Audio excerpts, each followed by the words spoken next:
Hi friends, I wanted to tell you a little bit about my favorite books for the little ones, like babies, the pre-verbal kids, and even into those toddler stages where they're starting to get some words. My all-time favorite Usborne books are the That's Not My series. They have all kinds of them. This one is That's Not My Kitten. I have That's Not My Pig. We also have one That's Not My Baby, but they make kind of seasonal ones, so like That's Not My Snowman or That's Not My Reindeer. They have That's Not My Trains, and That's Not My Fairy, That's Not My Princess, all kinds of different topics. So whatever your kind of nursery theme is, or you think that your baby will kind of be more apt to enjoy. We chose kittens because we had cats at the time, so of course my girls were kind of drawn to that. But these books are super cute. They're the touchy-feely series, so there's things on each page where the kids can actually touch them. The story starts on the cover. That's not my kitten. Its ears are too soft. So they get to feel the ears and realize soft means this right here. This is soft. So they're learning vocabulary while they're reading the story. It's also very repetitive, so each page starts with, that's not my kitten, and then a reason why it's not my kitten. Its tongue is too fuzzy, so they get to feel the tongue. So they're learning vocabulary, they're hearing those patterns over and over, which is perfect for younger children. Also on each page is a little white mouse. So as they're getting older, they have fun trying to find the mouse. Oh, there he is, he's on the leaf. And, oh, he's hiding behind the paw. So they love these kinds of books. And the very last page, they always find what they're looking for. That's my kitten. Its tummy's so fluffy. And so the kids enjoy those. They're super cute. So there's all kinds of those that they can play with and look at. The other one that I like for babies is this animal playbook. It's the same type of thing. It's a touchy-feely one, and all sorts of different, like even cutouts where they can kind of feel the ridge of the river, the zebra stripes, the elephant. My 2.5-year-old actually still loves this book. She'll pick it up and look at it for probably 5 to 10 minutes, just looking at everything and touching it. And there isn't necessarily a story, but just kind of sounds munch, and this is great for like tummy time for babies because they can just kind of look at it and feel it and see all the bright colors. Super fun, and they're learning to interact with books at the same time. Another one that's great for babies is On the Farm.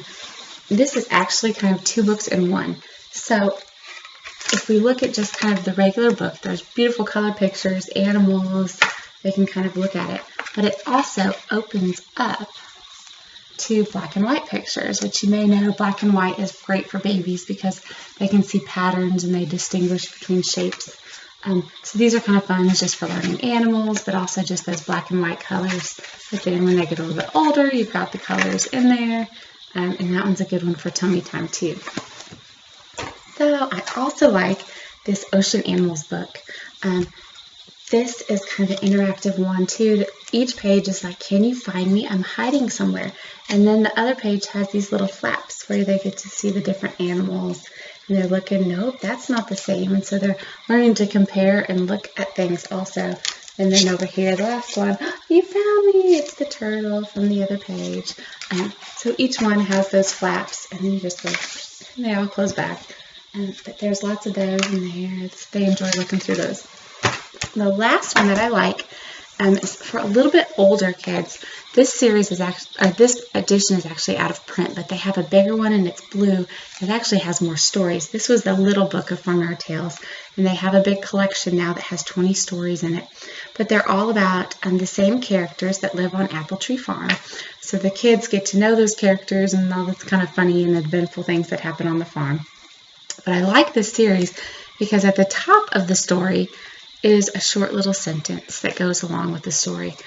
Beginning readers can read these fairly easily, but I also like it because if the kids want a story before bedtime and it's late and I don't really want to read a story before bedtime, I'll pull out this book because you can read one of these stories in probably under 2 or 3 minutes using the short version. So this is Apple Tree Farm. On the farm there are 6 pigs, and you kind of go through the story really quickly. Or if you have a little bit more time, there's more details at the bottom.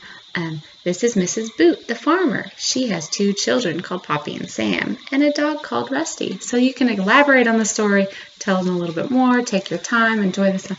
It's kind of good for those mommy moments when you're like, I don't want to read a story tonight. But also with the Apple Tree Farm, there's a little yellow ducky who hides on each page. And so the kids, as you're reading the story, like to look for the little ducky and find him. There he is, he's hiding in the pigs. And, you know, they love this one, especially because he's behind the pig's bottom. So my kids think that's just hilarious. But yeah, so all kinds of stories in here. Again, there's a bigger edition of this one, but I introduced the Apple Tree Farm or the Farmyard Tales ones because they carry over into other books that are really cute for babies. And this one's Animal Noises, really simple book, but you know, one of the first things we teach our kids when they're learning how to talk are, what do the animals say? And so this uses the same animals that are in the story, Curly the pig and Rusty the dog, and they learn kind of what the animals say, and it's really cute. So those are what I wanted to show you. Perfect ones for little ones, babies, things like that. I think you'd really enjoy any of those. Thanks.